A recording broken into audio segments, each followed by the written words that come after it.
ఇంకోటి, నేను ఒక డాగుని పెంచుతున్నా.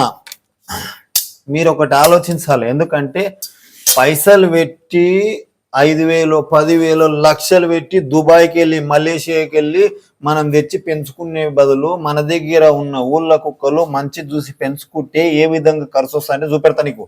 నా దగ్గర ఉన్న కుక్కకు ఒక పిల్లికి రెండుటి గూడంగా రోజు 150 రూపాయలు ఖర్చు వస్తుంది. నెలకు 5,000 వస్తుంది, అంతకు మించి రాదు.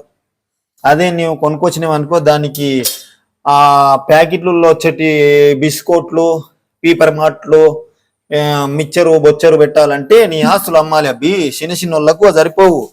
ఏంటంటే మన ఊళ్ళో కుక్కల్ని పెంచుకుంటే ఏమి లాభం ఉంటుంది అంటే, మనం తినే కూడులనే ఇంత మిగిలింది పెట్టొచ్చు.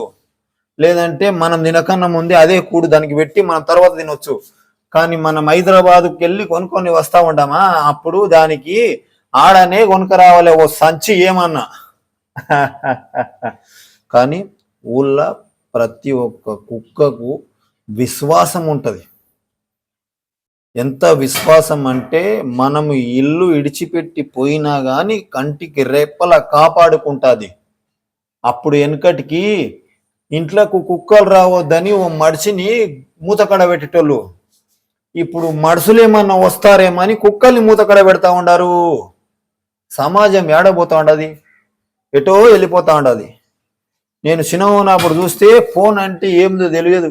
మేము 10వ తరగతి చదివినా కానీ ఫోన్ గురించి తెలియదు, ఫోన్ అంటే ఎట్టా ఉంటుందో తెలియదు. మళ్ళీ ఈరోజు 1వ తరగతి చదవకుండా ముందే వాడు 5 నెలల్లోనే ఫోన్ వాడు ఏడుస్తున్నాడని ఫోన్ చేతికిస్తారు. ఆడు ఫోన్ చూసుకుంటా అట్టనే ఉంటాడు. మళ్ళీ ఏమి అట్లా నడుస్తున్నది సమాజం. ఆ సమాజంలో మనం కూడా గట్టం చేస్తున్నాం. కానీ ఇక కొత్తగా ఏమన్నా చెప్పు సారు అంటారేమో. కొత్తగా చెప్పనీకే నేనే మన సినిమా హీరో కానీ